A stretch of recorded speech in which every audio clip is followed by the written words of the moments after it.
मेरा नाम ज़ुबैर है। तकरीबन 35 साल मेरे लाहौर में गुजरे।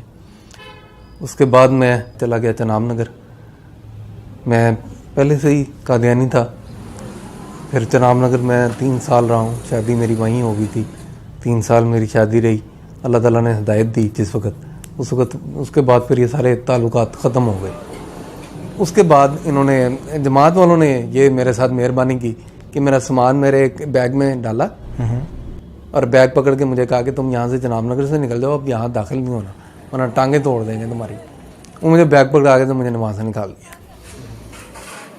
मैं जिस वक्त इस्लाम कबूल किया है मैंने, उसके कुछ ही अरसे बाद मेरे ऊपर मुकदमा दर्ज करवा दिया गया था और उसमें मुझे 2.5 साल जेल में रहना पड़ा। 2.5 साल मैं अपने घर गया हूँ। घर वालों ने मुझे दाखिल नहीं होने दे रहे थे। मैं दीवार क्रॉस करके चला गया। घर में था तो मेरा घर ही, अपना घर मेरा घर था और मेरे बच्चे वहाँ हैं, मेरी बीवी वहाँ है, मेरे घर का सामान वहाँ पड़ा। ज़ाहिर है वो मेरे ही।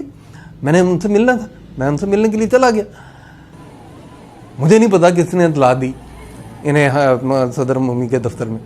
उनकी 2 डाले, 2 मोटरसाइकिलें और बेशुमार बंदे डंडे सोटों के साथ लेस होके वो मेरे पीछे आ गए। मुझे घेरा डाल लिया। घेरा डाल के अच्छी तरह मार पीट करके थाने ले गए। थाने ले जाके मुझे कहने लगे जी इसके ऊपर जो है पर्चा काटो।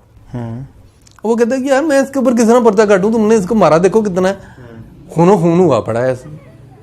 वो किसी ने उन्होंने अपना असर और सूख इस्तेमाल किया। बहरहाल किस्सा मुख्तसर ये कि इन्होंने उस पर वो पर्चा कटवा दिया। कुछ दिन मुझे वहाँ हवालात पे रखा, मेरे जख्म ठीक हुए, इन्होंने पर्चा कटवा दिया। आखिर मेरे मरने से इनको फ़ायदा क्या है? लेकिन ये बात वाज़ेह है, ये बात वाज़ेह है कि अब ये मुझे सिर्फ ये चाहते हैं कि ये मर जाए। इसके अलावा मुझे कोई भी नतीजा नज़र नहीं आ रहा।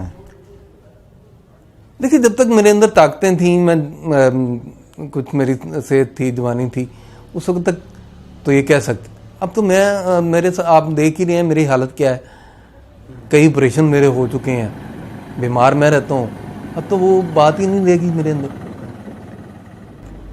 मेरे सामने जितने भी अभी तक ये सारे मेरे साथ जो सलूक हुआ है, जो मुझे मारपीट की गई है या मेरे ऊपर मुकदमात दर्ज करवाए गए हैं या मेरे साथ और इस तरह बुरे सलूक किए गए हैं, फैमिली से नहीं मिलने दिया जा रहा या मेरे हकूक़ मुझे अदा नहीं किए जा रहे, मुझे तो इसकी वजह सिर्फ बुनियादी तौर पे जो नज़र आती है वो यही है कि मैंने इस्लाम कबूल किया है, जमात को छोड़ा।